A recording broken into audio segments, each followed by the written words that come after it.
Fala pessoal, como vocês estão? Tudo bem? O conto de hoje ele é um dos top 10 do Machado de Assis, né? E atende pelo título de O Alienista.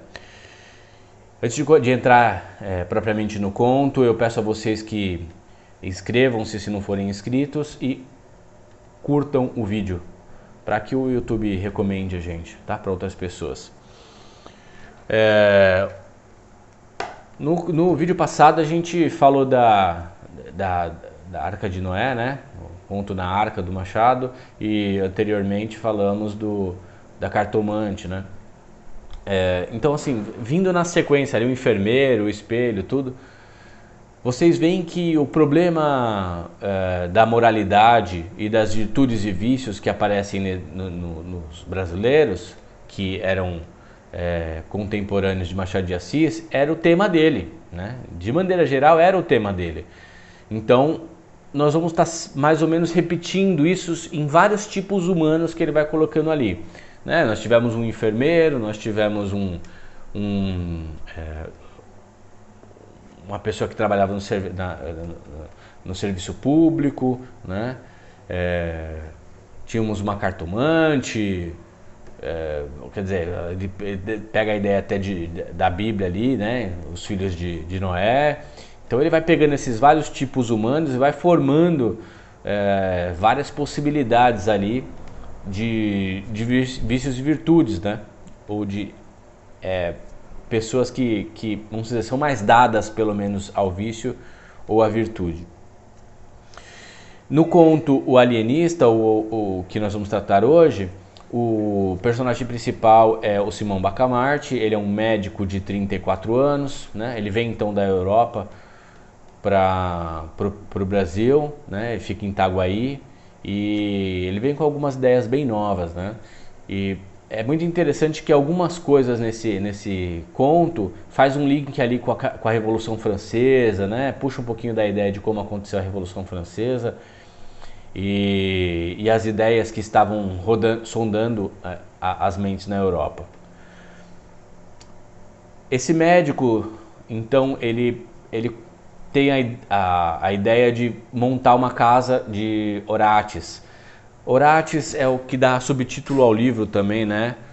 De como Itaguaí ganhou uma casa de Orates, é o subtítulo, né? É uma casa para loucos, uma casa para doentes mentais. Ele pega essa ideia, então leva ao Congresso na Câmara Legislativa, e lá ele recebe uma aprovação e até um imposto é feito para que essa renda ajudasse a criar essa casa e manter ela. Depois de inaugurada a casa, passa um tempo, né? Ele inaugura, e depois de inaugurada, ele passa ali de casa em casa e vai pegando as pessoas mais doentes, as que estavam realmente doentes, né? E que todo mundo sabia que era doente. Mas ele não para por aí, né? Os 34 quartos que ele tinha feito inicialmente não é o suficiente, ele começa a aumentar a casa, ampliar aquilo lá, para que caiba mais pessoas. O problema é que depois ele colocou mais da metade da cidade dentro da casa. Então, quer dizer, tinha mais metade ou um número até maior dentro da casa do que tinha na cidade, né? Quer dizer, não é possível que tenha tanto doente na cidade. As pessoas começam a se revoltar e vão até a casa dele com a ideia de matá-lo ou de destruir a casa, botar a casa, né, demolir a casa e tal, e soltar, libertar todo mundo. Mas ele trata aquilo com muita serenidade. Olha, e responde para as pessoas, né? Eu tô aqui tratando de ciência, então vocês voltam para suas casas aí, porque eu sou uma autoridade, eu sou um especialista, e vocês não sabem muito bem o que eu estou fazendo. Eles, é como se tivesse tomado um soco e quase ido à lona, né? Os manifestantes. Só que eles se recuperam, recobram o propósito ali, e quando recomeçam aquelas palavras de ordem, os dragões da independência aparecem para dispersar aquela multidão. O que acontece é que metade desses dragões da independência tomam partido para os manifestantes e tem um confronto. Algumas pessoas morrem, outras ficam feridas. A Câmara Legislativa acaba sofrendo um golpe e o líder desse negócio, né, assume lá e tal. E logo que ele assume, ele, em vez de tentar acabar com o Simão Bacamarte, que era o propósito inicial, ele acaba tentando fazer um acordo com ele que não dá muito certo. E aí tem outros golpes ali, dá para fazer um paralelo interessante com a nossa história política, né? Lembrando que eu estou falando de história política, eu não estou falando de político A, político B, espectro político, não é disso que eu estou falando, tá certo? Na questão sociológica, os tipos humanos aparecem em todas as áreas da sociedade, entendeu? Então algumas se repetem com mais frequência na esfera política, outras se repetem com mais frequência na esfera médica ou na profissão A, B e C, né? Ou até para quem não tem profissão, né? Até para os bandidos, tem tipos de personalidades que se repetem com mais frequências ali, né? Mais frequência ali. Então, feito esse paralelo aí, feito esse gancho aí que a gente pega, pincela para, né? Pincela não, pinça e entrega para vocês, para que vocês consigam perceber esses detalhes que aparecem na história do conto e vão montando aí para cada conto esses esquemas de possibilidades que ele vai deixando em aberto. Esses paralelos são fundamentais de serem feitos. Se você não consegue fazer isso, você precisa treinar isso, certo? Porque sem isso você não está lendo. Se você não consegue pegar aqueles tipos humanos e fazer comparativo com outros tipos humanos, sem a ideia de criticar A ou B, o foco não é esse, mas apenas que você consiga reparar que ele captou um tipo humano e escreveu sobre esse tipo humano dentro de uma história, tá certo? E a gente não pode viver todos os tipos humanos em uma vida, né? E a gente vai falar muito disso aí mais pra frente. Eu vou fazer vídeos específicos sobre essa questão aí, dos tipos humanos que aparecem na literatura. Voltando para o conto, o Simão Bacamarte então não liga muito para aqueles protestos que vão acontecendo ali no meio da sociedade e continua a experiência dele, porque é uma experiência, claramente uma experiência, né? Então ele vai mudando as formas de avaliação e levando quem ele quer lá para dentro. E eu vou dar até um exemplo interessante aqui. Ele chega, tem um rapaz que vai jantar na casa dele e faz um elogio um pouco mais exacerbado à esposa dele. O que ele faz? No dia seguinte ele coloca o cara dentro da Casa Verde, né? Tem um outro rapaz que fala um pouquinho mal dele ali, que vai destruir ele e tal, e ele também vai pra Casa Verde. Então assim, as pessoas começam a ficar com medo, então aquela revolta vira medo agora, né? Porque não pode mais falar muita coisa perto ou dele que você vai ser levado pra Casa Verde. Então fica ali umas questões assim estranhas, parece um pouco vingança muitas vezes, né? Um esquema ditatorial que ele vai montando ali, então as pessoas vão ficando com medo, como é numa ditadura, né? Uma outra coisa interessante, então esses medos de que há numa ditadura de falar também aparecem no conto, né?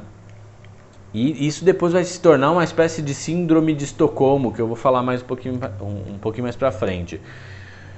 Ele continua esses experimentos, como eu estava dizendo, e mais pra frente ele chega a colocar a própria esposa lá dentro, porque ela estava em dúvida de um acessório ou outro lá, e fica muito tempo na frente do espelho, e ele acha aquilo um absurdo e também coloca o padre, né, lá dentro.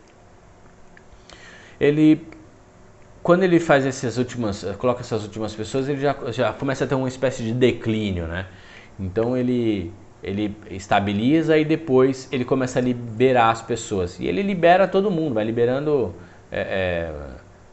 libera geral, sabe? Deixa a casa praticamente vazia ou vazia. E aí ele tem uma sacada. Ele fala, pô, mas se o problema era uma virtude exacerbada ou um vício exacerbado, eu tenho muitas virtudes. E aí ele começa a nomear essas virtudes. Olha que interessante, ele coloca para si mesmo a virtude da paciência, da perseverança, da tolerância, da veracidade, vigor moral e lealdade. Desculpa. Então você veja, ele já tem uma imagem um pouco exagerada de si próprio, né? E ele pensa assim, bom, se eu tenho todas essas qualidades, bom, isso aí é típico de um mentecapto. Isso na avaliação dele. E o padre responde o seguinte para ele, olha, é que você não está percebendo uma outra qualidade, tá? Por isso que você está com essa impressão toda, que é a modéstia, que é o que adorna tudo isso. E eu vou fazer um paralelo aqui, antes de finalizar a questão do conto. Nós vamos falar sobre a questão da modéstia no próximo vídeo, tá? Então, assim, o título do conto é O Elogio da Vaidade. E é uma espécie de debate ali entre a modéstia e a vaidade. Só que quem mais fala é a vaidade, né? Até por uma característica dela mesma, né? Ela se mostra mais. O modesto não se mostra muito, né? Então, nós vamos tratar desse conto no próximo encontro. Depois que o padre fala isso, ele fecha a conta. Ele fala, bom, então é isso mesmo. Se eu tenho tanta qualidade assim, eu devo estar, né, muito maluco. E ele se coloca, né, ele mesmo se prende na casa para tratamento. Ele mesmo vai se tratar. É óbvio que isso não deu nada certo e depois de 17 meses ele morre lá dentro da casa. É natural perceber, né, que ele estava com a mente bem conturbada, né? As decisões dele não são nem próximos de baseada na ciência e o que ele faz, na verdade, é se tornar um ditadorzinho que depois vão ter uma crise de consciência e ver que aquilo tudo estava muito errado, muito fora da curva e não chega a se arrepender, mas muda totalmente os seus conceitos. O Simão Bacamarte, ele representa a ideia que nós temos hoje do especialista, né? O especialista que tudo sabe, que tudo responde, né? Que todo mundo que não é formado na área dele não sabe de nada, é uma besta quadrada, né? Bom, ele representa esse especialista. Ele está dando um sinalzinho ali também de que os especialistas erram e erram muito, né? Tem uma outra coisa que é importante dizer, que ele se fecha pro mundo ao redor, tá? Parece que ele está aberto para as questões do povo ali local, né? Para as questões das doenças que podem estar acometendo aquele povo, mas não, ele está fechado nas descobertas dele. O foco dele é descobrir o que está acontecendo, o que pode estar acontecendo, né, com aquele povo. E ele se baseia em alguns documentos de Averroes e tal. Então não era bem medicina que ele estava fazendo, né? Era alguma coisa, era um experimento mesmo. Então você vê que ele vai fazendo os testes e ele não se, são testes meio desumanos, meio não, muito desumanos, né? E não entra essa preocupação moral para ele. Isso daí não passa pela mente dele, né? Mesmo quando ele decide se pôr lá na Casa Verde, ele não entra essa questão moral do ato dele, né? Ele não, isso nem passou na cabeça dele. Isso fica muito claro aqui no conto.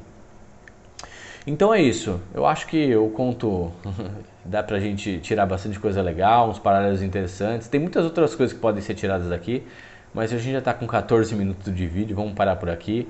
Deixem nos comentários o que vocês acharam dessa situação meio horripilante, né? De ter metade da cidade presa num sanatório. Se tiverem sugestões de contos aí, falem aí nos comentários, né? Coloca aí no comentário que eu leio e falo dos contos que vocês propuserem aí. O conto que a gente vai falar no próximo encontro, a Luísa comentou e eu achei muito interessante falar desse conto e muito propício, tá certo? Um forte abraço a vocês, fiquem com Deus e até o próximo encontro. Valeu!